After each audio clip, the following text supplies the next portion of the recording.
Students हम देख रहे थे प्रॉपर्टीज सॉलिड्स की, क्रिस्टलाइन सॉलिड्स की। इसमें जो हमारे पास नेक्स्ट हेडिंग है वो आपके पास है पॉलीमॉर्फिज्म। पॉलीमॉर्फिज्म यानी पॉली मीन्स मैनी और मॉर्फिज्म फॉर्म्स या फिर शेप, यानी अगर आपके पास कोई कंपाउंड एक से ज़ायद मेनी शेप्स में मेनी फॉर्म्स में एग्जिस्ट करता है तो ये फिनोमिना आपके पास पॉलीमॉर्फिज्म कहलाता है। तो इसकी डेफिनेशन देखते हैं कि पॉलीमॉर्फिज्म आपके पास एक ऐसा फिनोमिना है जिसमें आपके पास कोई भी कंपाउंड एक से ज़ायद क्रिस्टलाइन फॉर्म्स में एग्जिस्ट करता है।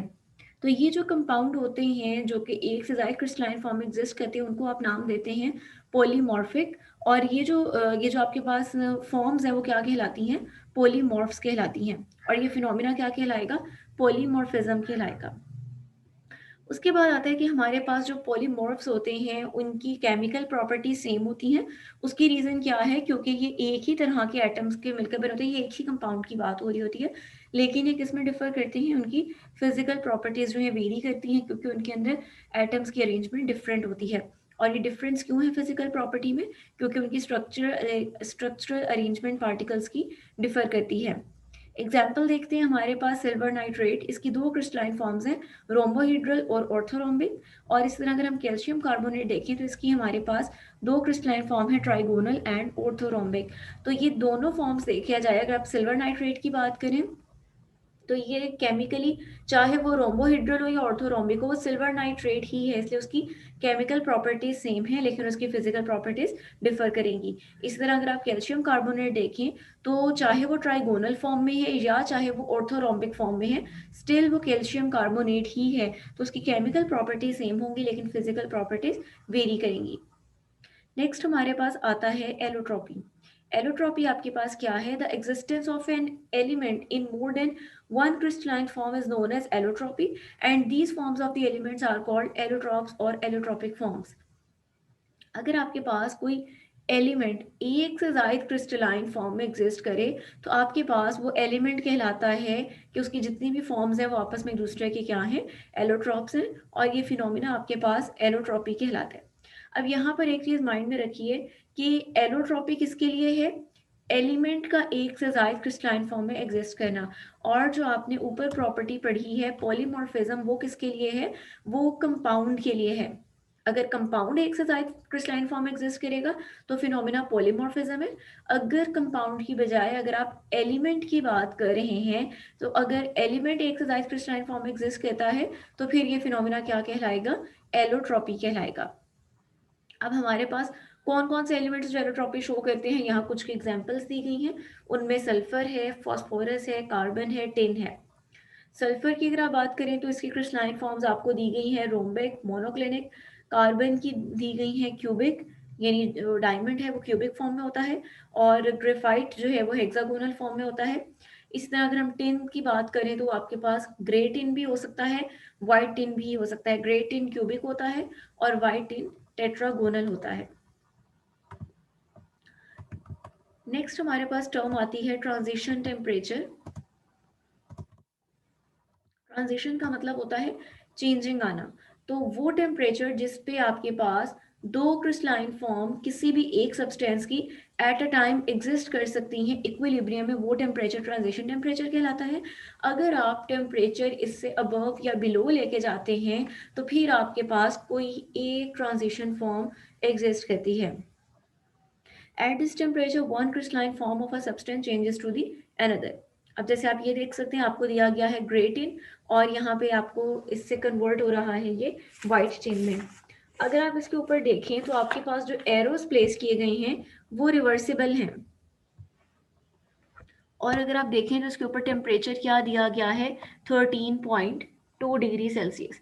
इसका मतलब क्या है कि अगर 13.2 डिग्री सेल्सियस मेंटेन किया हुआ है तो आपके पास ये वाली फॉर्म और ये वाली फॉर्म ये एक दूसरे के साथ इक्विलिब्रियम एग्जिस्ट कर रही हैं। लेकिन अगर आप टेम्परेचर बढ़ा देते हैं 13.2 से ज़्यादा तो फिर आपके पास वाइट टिन एग्जिस्ट करेगी। अगर आप टेम्परेचर कम कर देते हैं इससे तो फिर आपके पास ग्रे टिन यानी क्यूबिक फॉर्म एग्जिस्ट करेगी। इसी तरह सल्फर देखते हैं, ये आपके पास रोम्बिक से मोनोक्लिनिक फॉर्म दी गई है और इसमें जो आपको टेम्परेचर दिया गया है वो आपको दिया गया है, इसका ट्रांजिशन टेम्परेचर है 95.5। इसी तरह आपके पास KNO3 है, पोटेशियम नाइट्रेट, इसकी आपको जो दी गई है, एक है ऑर्थोरोम्बिक और उससे ये कन्वर्ट हो रहा है रोम्बोहिड्रल फॉर्म में, और इसका आपको जो ट्रांजिशन टेम्परेचर दिया गया है वो है 128 डिग्री सेल्सियस। नेक्स्ट आपके पास है Na2SO4.10H2O। इसमें आपके पास जो है टेम्परेचर, इसका ट्रांजिशन आपको दिया गया है 32.38, और इसमें आप देख रहे हैं कि इस टेम्परेचर पे अगर आप इसको हीट करते हैं तो ये आपके पास इक्विलिब्रियम में कौन सी फॉर्म एग्जिस्ट कर रही है, एनहाइड्रस फॉर्म में एग्जिस्ट कर रही है। आपके पास 10 वाटर मॉलिक्यूल्स अलग से आ रहे हैं। दूसरी आपके पास हो सकती है form sodium carbonate dot 10H2O। इसमें आप देखें, इसमें आपको टेम्परेचर दिया गया है 32.02, और ये भी एक दूसरे के साथ इक्विलिब्रियम पे एग्जिस्ट कर रही हैं इस टेम्परेचर पे। और इससे जो आपको दूसरी इसकी जो ट्रांजिशन फॉर्म के बाद जो इसकी दूसरी फॉर्म है इक्विलिब्रियम में जिसका एग्जिस्ट कर रहा है वो आपके पास है Na2CO3.7H2O, और साथ में आपको 3 वाटर मॉलिक्यूल्स जो हैं वो ऑब्टेन हो रहे हैं। उसके बाद आ जाता है आपके पास कि ट्रांजिशन टेम्परेचर किसी भी एरोट्रॉपिक फॉर्म का एलिमेंट का कम होता है उसके मेल्टिंग पॉइंट से। तो ये थी हमारे पास कुछ डेफिनेशंस जो कि सॉलिड्स के हवाले से बहुत ज़्यादा इंपॉर्टेंट है। ये आपसे शॉर्ट क्वेश्चन में पूछी जा सकती हैं और ये पूछी जाती हैं, तो इनको अच्छी तरह से प्रिपेयर कीजिए और साथ में इनकी एग्जाम्पल्स भी तैयार कीजिए। नेक्स्ट हमारे पास टॉपिक आता है क्रिस्टल लैटिस क्या होता है। आपके पास जो भी सॉलिड का क्रिस्टल है वो एटम से मिलकर बना होगा, आयंस या फिर मॉलिक्यूल से। जो आपके पास क्रिस्टलाइन सॉलिड्स होते हैं उनमें ये जो एटम, आयन या मॉलिक्यूल्स हैं ये एक खास अरेंजमेंट में एक डेफिनेट पोजीशन जो है वो ऑक्यूपाई करते हैं। ये जो पोजीशन ऑक्यूपाई करते हैं उनको हम रिप्रेजेंट करते हैं पॉइंट्स के साथ किसी भी क्रिस्टल के अंदर। तो ये जो पॉइंट्स होते हैं वो आपके पास क्या कहलाते हैं, लेटिस पॉइंट्स या फिर लेटिस साइट्स। और जो इनकी अरेंजमेंट होती है किसी भी क्रिस्टल के अंदर वो क्या कहलाती है, क्रिस्टल लेटिस या फिर स्पेस लेटिस कहलाती है। तो यहाँ तक हमने क्या देखा, क्रिस्टल लेटिस क्या है कि आपके पास क्रिस्टल जिन भी एटम, आयन या मॉलिक्यूल से मिलकर बना है उनको आप किससे रिप्रेजेंट कर रहे हैं, पॉइंट्स के साथ। वो पॉइंट्स क्या कहलाएंगे, लेटिस पॉइंट्स कहलाएंगे। और जब वो लेटिस पॉइंट्स की जब आप अरेंजमेंट शो करते हैं तो वो अरेंजमेंट क्या कहलाती है, क्रिस्टल लेटिस या फिर स्पेस लेटिस कहलाती है।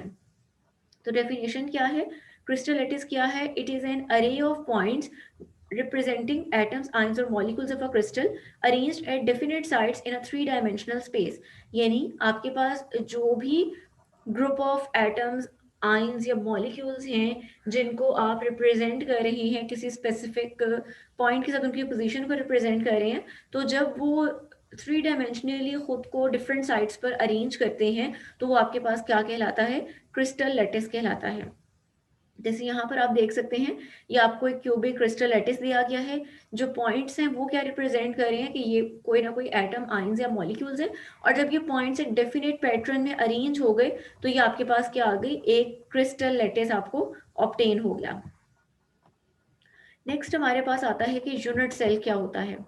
आपके पास क्रिस्टल लैटिस के अगर आप स्मॉलेस्ट यूनिट की बात करें, स्मॉलेस्ट पार्ट की बात करें जिसके अंदर क्रिस्टल लैटिस की तमाम प्रॉपर्टीज पाई जाएं, उसको हम क्या नाम देते हैं, यूनिट सेल का।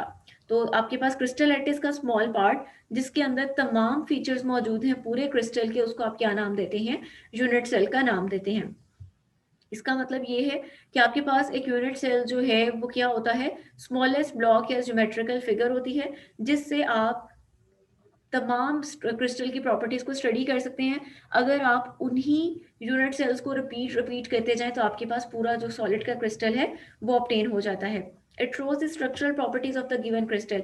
अगर आप सिर्फ उस यूनिट सेल को स्टडी कर लेते हैं तो वो आपको पूरे क्रिस्टल की स्ट्रक्चरल प्रॉपर्टीज को अंडरस्टैंड करने में हेल्प करता है।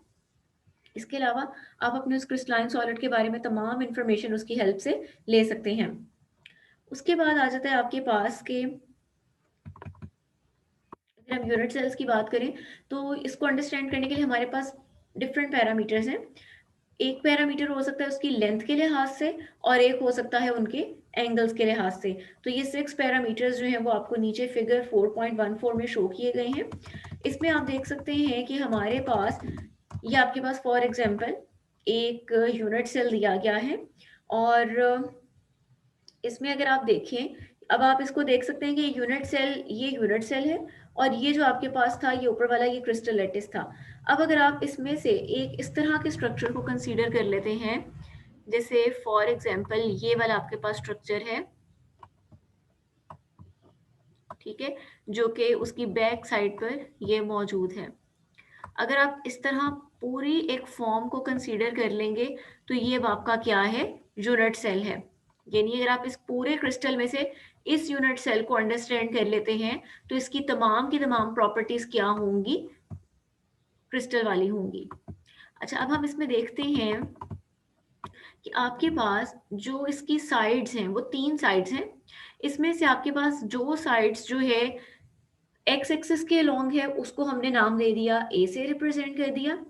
जो साइड इसकी वाई एक्सिस के अलोंग है, चले हम इसको यहां से देख लेते हैं। ये देखिए आपके पास जोन सी साइड एक्स एक्सिस के अलोंग है वो आपके पास क्या कहलाएगी, ए साइड से हमने उसको नाम दे दिया। ये आपके पास वाई एक्सिस के अलोंग है तो आपने इसको क्या नाम दे दिया, बी का। और ये जो है आपकी वो जेड एक्सिस के अलोंग है तो उसको हमने क्या नाम दे दिया, सी का। इसके अलावा अगर हम एंगल्स की बात करें तो ए और बी साइड के दरमियान जो एंगल है उसको हमने नाम दिया है गैमा का। जो हमारे पास एंगल बी और सी साइड के दरमियान है उसको हमने नाम दिया है अल्फा का। और जो एंगल हमारे पास ये एंगल जो बन रहा है ए और सी साइड के दरमियान उसको हमने नाम दिया है बीटा का। अब हमारे पास जैसे जैसे आप ए बी सी की लेंथ चेंज करते जाएंगे या ये एंगल अल्फा बीटा गेमा चेंज करते जाएंगे, वैसे वैसे हमारे पास यूनिट सेल की एक अलग टाइप ऑब्टेन होती जाएगी। तो इसका मतलब है कि हमारे पास ये जो 6 पैरामीटर हैं, यानी 3 पैरामीटर्स लेंथ के हो गए और जो हमारे पास 3 पैरामीटर्स हैं एंगल्स के हो गए। इनको अंडरस्टैंड करना ज़रूरी है अगर हम क्रिस्टल्स की जो क्रिस्टल सिस्टम है उसको अंडरस्टैंड करना चाहते हैं। और ये जो आपके पास 6 पैरामीटर्स हैं लेंथ के और इनके एंगल के, उनको आप क्या नाम देते हैं, यूनिट सेल डायमेंशंस का या फिर क्रिस्टलोग्राफिक एलिमेंट्स का। अब हम अपने नेक्स्ट लेक्चर में देखेंगे कि इन पैरामीटर्स को वेरी करके हम किस तरह से डिफरेंट टाइप्स के क्रिस्टल सिस्टम्स को ऑब्टेन कर सकते हैं। तो ये था हमारा आज का lecture. If you have any question you can ask.